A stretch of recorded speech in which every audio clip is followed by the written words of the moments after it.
各位亲爱的朋友，大家好，好久不见。这一集我们即将介绍4月的福冈之旅。我这个人啊，有一个习惯，如果乘坐早班的班机，会在前一夜投宿在机场附近的旅馆。这一次的选择是将地点很好的旅馆哦。太晚抵达旅馆，附近也没有选择，所以我们选择在旅馆的餐厅用餐。喝完热热的汤之后，感觉有一些睡意，那么今天就提早休息咯。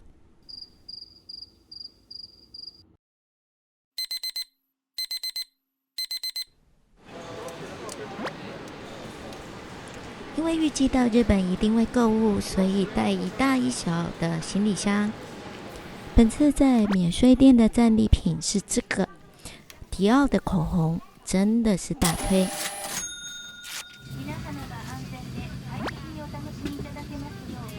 这次乘坐的是华航，机票算是实惠。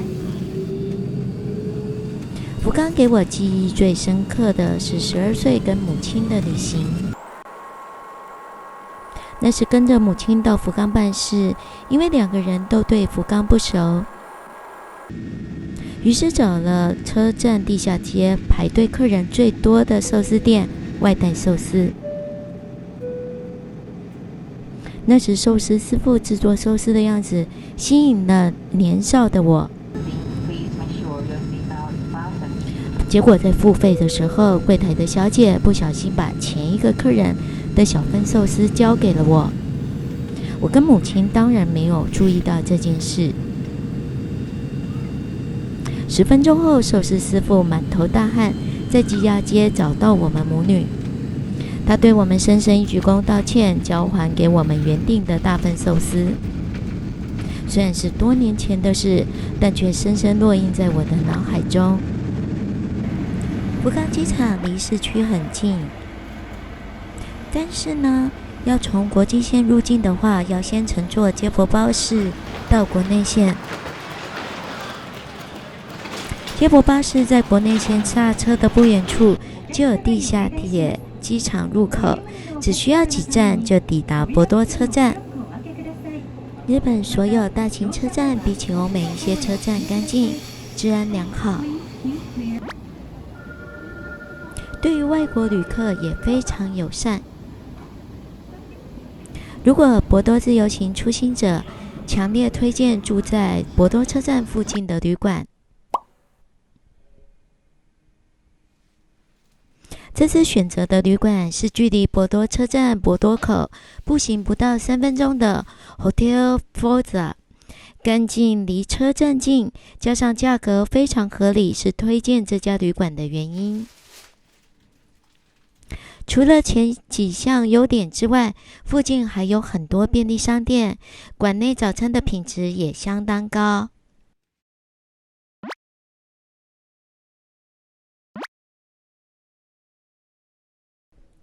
在日本国内旅行，除了当地餐厅的早餐之外，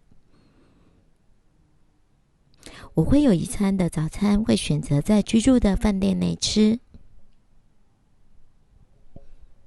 可能是口味的问题，对我来说，日本饭店的餐厅通常踩雷的机会不大。这种地区性都市的旅馆早餐都很棒，也都有当地的地方特色。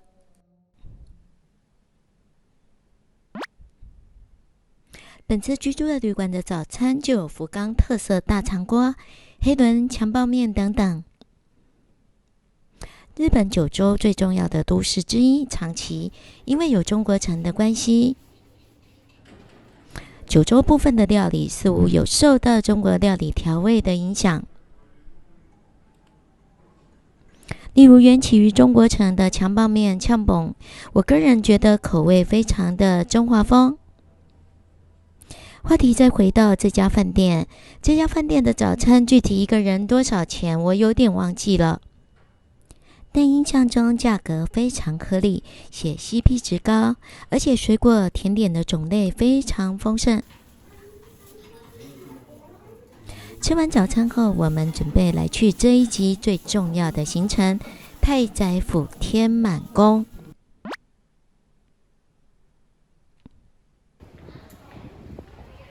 前往太宰府是在天神站转乘私人铁道，也就是西铁前往。这个部分转乘资讯非常清楚，观光客不用担心哦。福冈有几个重要商圈，其中有博多车站商圈、天神商圈、博多运河城商圈等等。我个人很推天神商圈，因为除了路面各种商店，也有百货公司。地下铁的商店街也是天神商圈一个重要购物地，这个我们待会再介绍。这里没有街道的影像，是因为逛到来不及拍摄。天神商圈的战利品是老公的西装，还有他喜欢的软糖。这一次老公大丰收哦。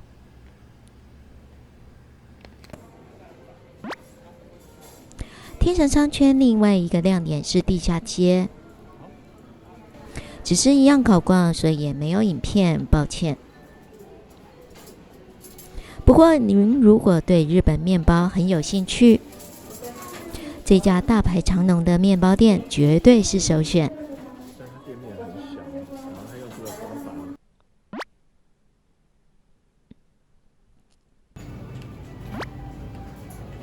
西野车站的大楼有很多可以购物饮食的地方，我很推的就是这里面的超市，只有一家。这里的超市除了货物品项真的很多，也可以找到很多九州在地的食品。一个国家的超市品项，除了显示这个国家的饮食文化，也可以知道这个国家的经济状况。这是我很推的地瓜糖棒。接下来我们要前往二日市了。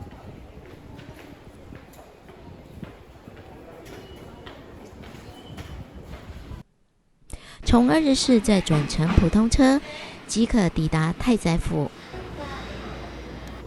抵达太宰府车站时，出车站往右边一看，就是著名的一兰拉面。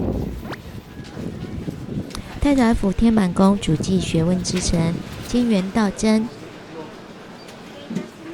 因这个原因吸引了很多学子前来祈求考试顺利。这里的一兰拉面特别贩售合格拉面，以五角的形状的碗，发音类似，就是近似合格。因为好兆头又在重要景点的关系，所以随时都有很多旅客在排队。我们抵达的时候不是午餐时间，还是等了1个多小时。虽然等候很久，但一兰拉面真的好吃，五角形的面碗果然很独特。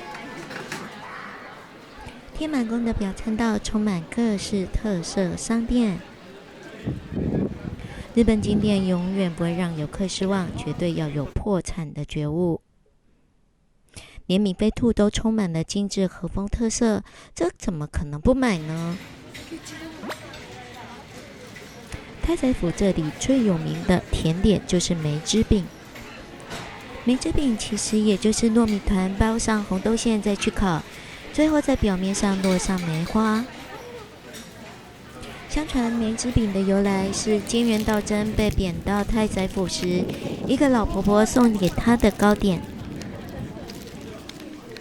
这里有很多贩售梅枝饼的店，一定要趁热吃才是美味。我个人推荐的还有这种草莓麻薯夹心薄饼。抵达天满宫的第一站就是要摸神牛。神牛的故事请参考说明栏，是游客都会朝圣的景点。我们前面有提到，太宰府天满宫主要祭祀学问之神菅原道真，又称天神。日本全国都有天满宫，提供各地的考生祭拜。太宰府这里是总本社。菅原道真是平安时期重要诗人、学者，也是政治家。因为主张改革，遭人谗言，被流放到太宰府，后在太宰府病逝。即使如此，他仍受后人尊重，尊为天神。微微的春风吹拂，我想说的是，即使如何，历史还是会印证正确的事。准备回到福冈市区内的中州川端车站，我个人推荐的行程是这里。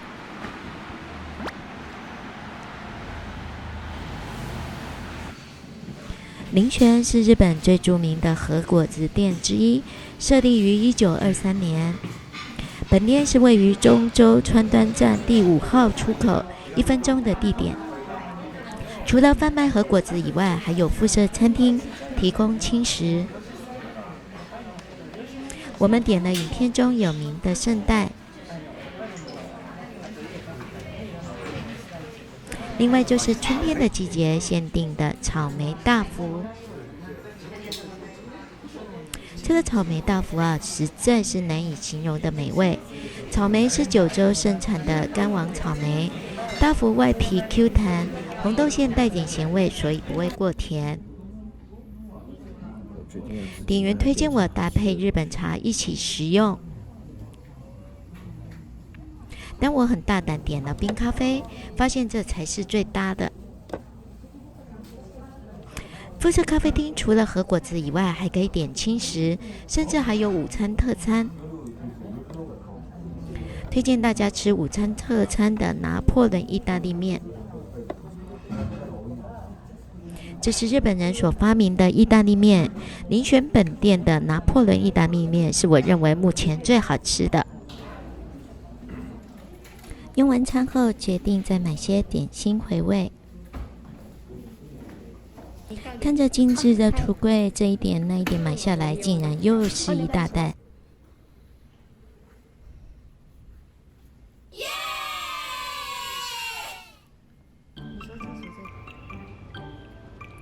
车站地下街这个角落是少年时代那个寿司店长找到我们母女的地方。多年过去，当年的寿司店已经不在。虽然当时的事对老板来说一定是个小事，却奠定了我对福冈的好印象，也会特地来这里想念当初的一切。走着走着，周遭的氛围提醒我要去吃个福冈特色，就决定来博多站的百货公司楼上吃大肠锅。在东京，我可是很喜欢吃大肠锅，只是来到这里才发现，道地的福冈大肠锅原来是很有学问的。这个学问我们待会再说。其他我们还点了醋汁内脏以及调酒。谢谢老公一路上的陪伴。福冈大肠锅的学问其实就是肠内的油都没有清除。不喜欢肥油的我是灾难，但是喜欢肥肉的老公却是他生命中的绿洲。吃饱后夜色已晚，决定来到中州附近看一下夜莺。中州附近有很多高级饭店，跟前面所说的几个商圈有很大的不同。路边屋台满满的外国游客，连路旁的一兰拉面总公司都显得很有特色。漫步在夜莺的浪漫下，觉得这趟临时决定却很充实的旅行，充满了自在的开怀。旅行的真谛是带动你的生命，寻找灵魂的春光。这是来自于美国的作家一句很好的话。各位伙伴，大家再见喽，下一期见。